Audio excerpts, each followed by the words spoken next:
মজার ব্যাপার হচ্ছে সারা দুপুর সারা বিকেল সারা দিন ছাগল চড়িয়ে আসার পরে লোকমান যখন বাসায় ফিরে আসতো তখন এলাকার লোকজন সবাই লোকমানের কাছে জড়ো হতো আর উনি তাদেরকে তার প্রজ্ঞা তার বিজ্ঞচিত কথাগুলো শেয়ার করতেন, শোনাতেন, এগুলো বলতেন।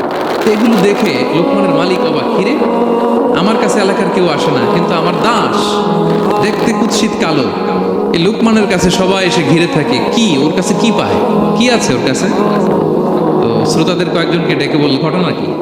তোমরা সবাই লোকমান সন্ধ্যাবেলায় ফিরে আসলে তার পাশে জড়ো হও কেন, কি পাও? তো তারা বলল, আপনার দাস লোকমান, এটা সে সাধারণ কোনো মানুষ নয়, সে অসাধারণ মানুষ, সে এমন কথা বলে এগুলো শুনলে জীবন পাল্টে যায়। সুবহানাল্লাহ। মালিক বলে, ঘটনা কি?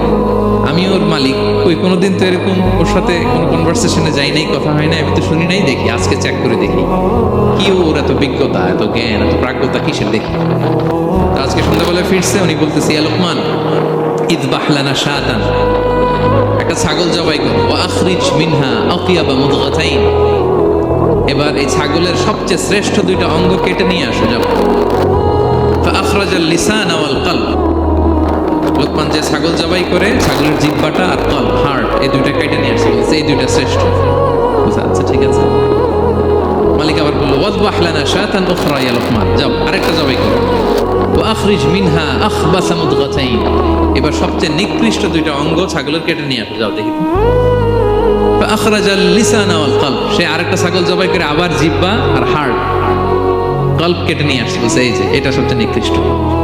মালিক বলে, মা হাযা ইয়া লোকমান, মা লাকা ইয়া লোকমান, ঘটনা কি লোকমান?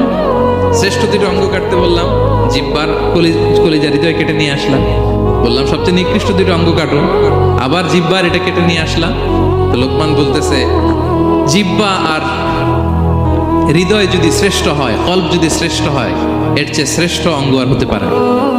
আর জিহ্বা আর কলব যদি খারাপ হয়, মানুষের মুখ আর হৃদয় যদি খারাপ হয়, এর চেয়ে নিকৃষ্ট অঙ্গ আর হতে পারে